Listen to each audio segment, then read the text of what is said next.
The questions remain the same in each of these interviews. The power lies in hearing these amazing answers.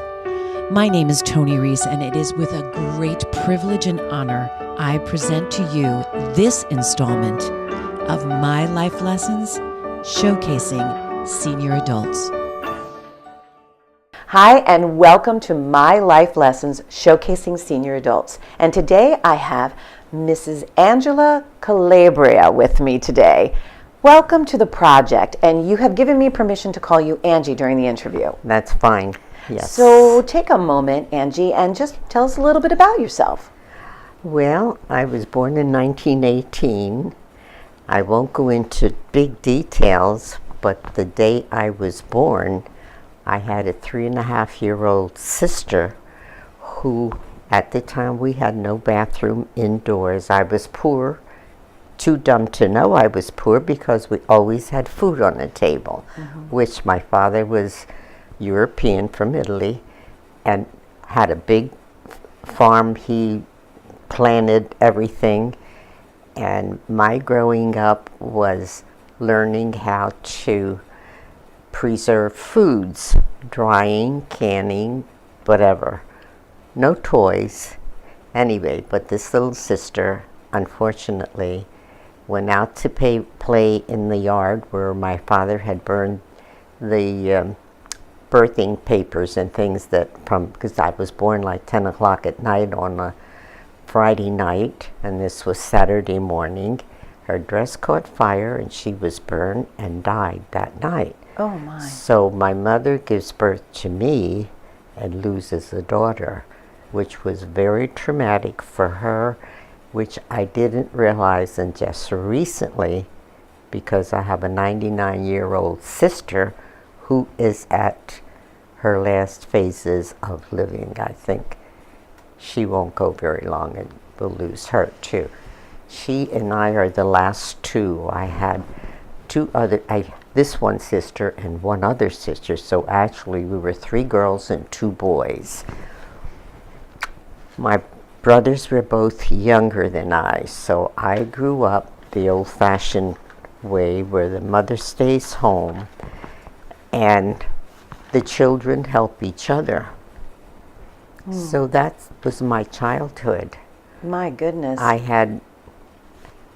My mother's side was well educated. Designers, tailors, pattern makers, dressmakers. My aunts were all dressmakers. I inherited the trait, and that was my, what should I say? my inheritance from my mother's side of the family was being a dressmaker, being a pattern maker, designing clothes. I could see something and copy it, but that was a long time ago.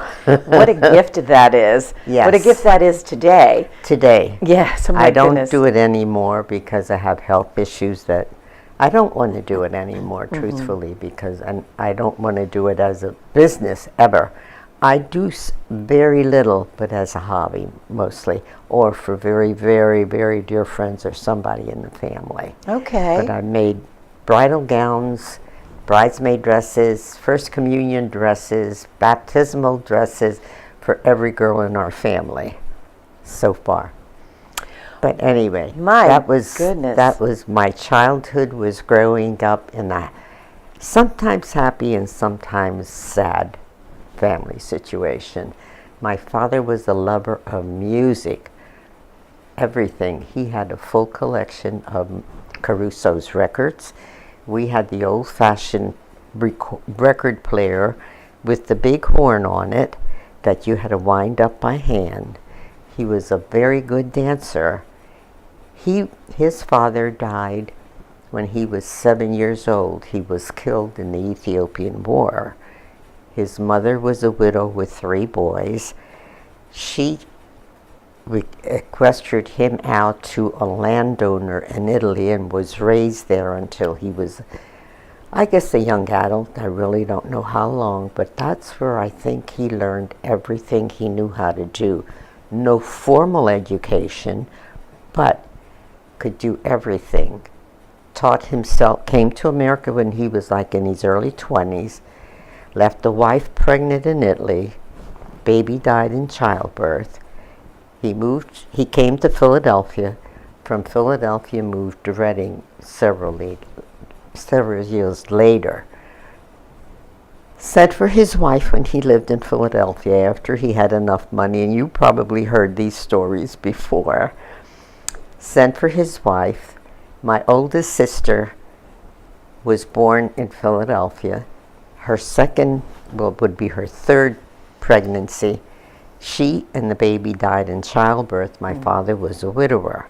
Met my mother at a wedding of my mother's sister. The man she married was a very good friend of my father's, came from the same village in Italy. And big joke about this, when he met my mother, he said, I fell in love with the blouse she had on. There's an Italian expression which sounds so much better, but of course,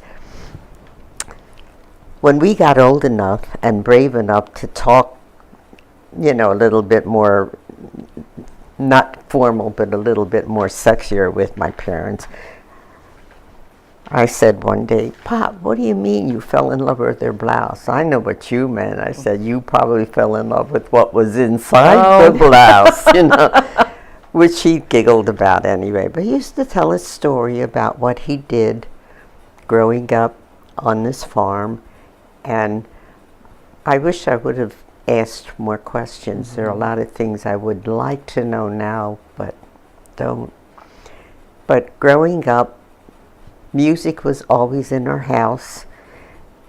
Our entertainment was the neighbors would get together. We had all nationalities. I came from south of Reading, which is a poor section of the city. But we had a guitar player, a banjo player, an accordion, a violin, piano players. My oldest sister had friends her age, and she was 10 years older than I was, so they danced with us little kids. My sister Grace and I were, it didn't matter if they were young fellows, like that, but our entertainment was in the house. Mm-hmm. We went to, anything was a party. Our house seemed to be the centerpiece of the street I lived on. And we had a big living room with hardwood floors. We had a player piano. We had a record player. Eventually we had a radio. And of course, we grew up. One by one, my oldest sister was married, lived at home. Her first two children were born at my parents' home. My niece, her firstborn, didn't want to leave. She had to move to Birdsboro because her husband worked for the railroad. If he didn't work there, he'd lose his job. He had to live in Birdsboro, so she had to move to Birdsboro. My little niece did not want to go, so my mother said, that's okay, she can stay with us. Well, I raised her till she had to go to first grade. She had to go live with her parents then. Right. But I used to make all her clothes. I bathed her. I dressed her. I took her to, at the time, this is during the Depression. I lived through the Depression, mm-hmm. two wars. So it was some good, some bad, a couple of floods. And, but turned out that niece and I were more like sisters than, mm-hmm. aunt and niece. But growing up, my sister was actually my closest friend because we were just a year apart. And I didn't have like a buddy like most children have girlfriends or something. But she did. She had one of our neighbors would steal her away. And she would go because she'd bribe her with cupcakes or, cakes or candy or something. But anyway, she had a lot of close times with her where I was, left without a very close friend. But I had very good home life. Well, and that's why I'm interested in. Let's go into the project to see how that life unfolded. Okay. So the first question of the project is, How do you define a great life? That, to me, was the beginning of a great life. What I learned then, I still use today. My mother was the type that didn't get angry when she wanted to correct us. She always protected us. That was the beginning of understanding right from wrong, what you would expect from life, what you expect from life, which today our values are so different. We were satisfied with what we had. So today I feel very lucky being able to live here, which meant a lot of sacrifices. Fortunately, I have 3 very good sons. My oldest is a very, very successful businessman, has businesses, and is a very successful businessman. Keeps me financially, which in here is a very expensive place to live, but doesn't want me to sacrifice being without. But he realizes growing up poor that my husband was a very good provider. Not at a point that he could afford to send our boys through college. I was a stay-at-home mom. I didn't go to work until my oldest was a senior in high school. I put 3 boys through college without loans and without borrowing money for them. But my husband would not use any money I earned to keep the family secure or whatever. He supplied whatever was necessary, but what I earned all went toward their education. And today, I'm very lucky. That has come back to you. With 3 boys. Right. Very successful, good family life, and very happy. And they love me dearly. I'm not ashamed to say it. Oh, that's wonderful to be able to say. How do you feel that the Highlands adds to that great life that you defined? The most important part that they're the ones that decided I should come here. And I moved in like about a year and a little over a year after my husband passed away. They decided this is where Dad wanted to come, and this is where we're going to put you. In the meantime, once the children were out of school, and I continued to work part-time, he never took that money to run it. That helps me to live here. What it does for me is pay the necessary things. What my children do for me is give me the extra things that they don't think I need to sacrifice for. So what the Highlands has done for me, freedom of mind, freedom of worry, financially, hopefully, I don't have to worry of going anyplace else. I'm secure here until I pass away. I have health facilities if I need it. I have entertainment if I need it. I have food if I need it. I have things that I could have had anyplace else, but I would have been alone. I have companionship. I don't have family close. My children are out of state or out of town. My grandchildren are all away. I have a lot of nieces and nephews and still have 1 sister.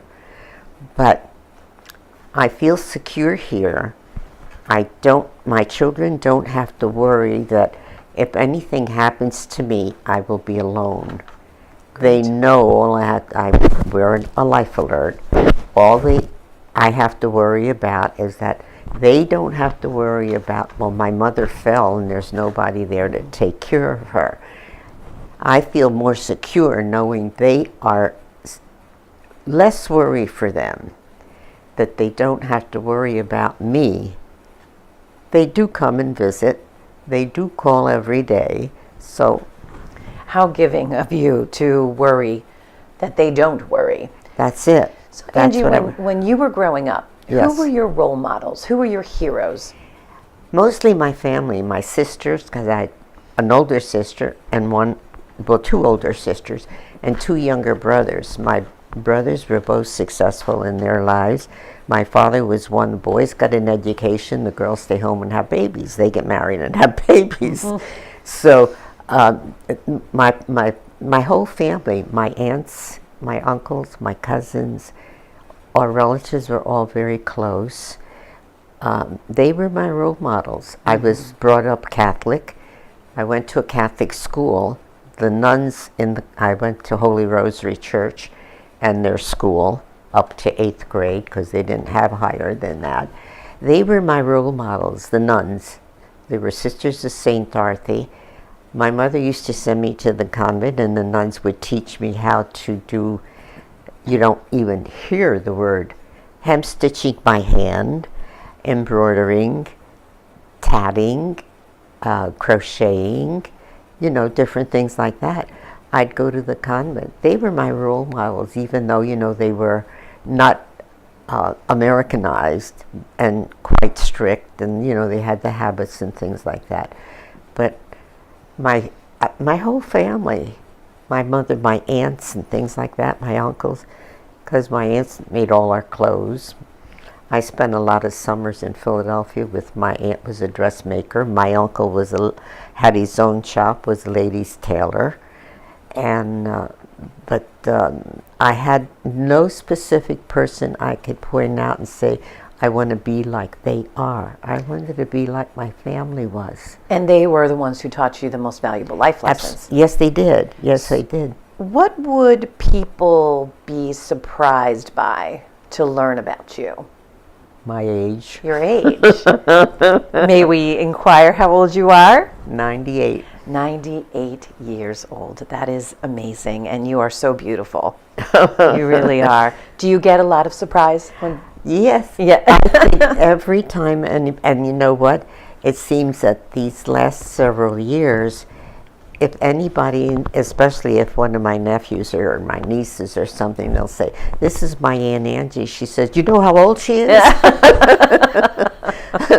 And I keep quiet and stay back like that. And she said, "Well, she's 98 years old." And I said, "You're kidding me." Oh my gosh. No, well, that's Angie, true. being 98 years old, what's been your greatest life lesson? Trying to be more patient and tolerable about people who don't think before they talk. And I have a habit of doing that rarely, but I do. I'm sorry for it. Trying to be more tolerant with people when they do say something, not to just flare up and try to correct them. Mm-hmm. It's a little hard for me, because I feel as though my experience has taught me so much more that I should correct them, but trying to keep quiet when I shouldn't. When practicing that tolerance on that, tolerant. How have you put that into practice? Trying to think before I speak. If I'm annoyed by something and say it right away, more than likely I either get criticized or corrected. And I know it's wrong. Bad habit. But you're trying. Most of the time. Most of the time, yeah. Angie, what does love mean to you? Love means to me, to be loved, you have to give love. You don't get love by just saying, I love you. You have to have feelings and consideration for other people before you can truly say you love a person or that you know what love is. It's a hard thing to explain. I like that. I really like that answer. So there has to be a demonstration of that emotion in order to receive it. Yes, yes. Mm-hmm. If you're not tolerant and you don't like a person, you can't love them. Mm-hmm. How do you want to be remembered? How do I want to be remembered? Well, I'd like to be remembered as a very friendly, understanding person. In spite of my age, a lot of people are amazed at what I do, and I find volunteering helps me a great deal in being remembered, because a lot of people will say, ask Angie, she knows how to do that. And I'd like to be remembered that I was thoughtful and helpful and considerate of other people. And demonstrated that wonderful act of love.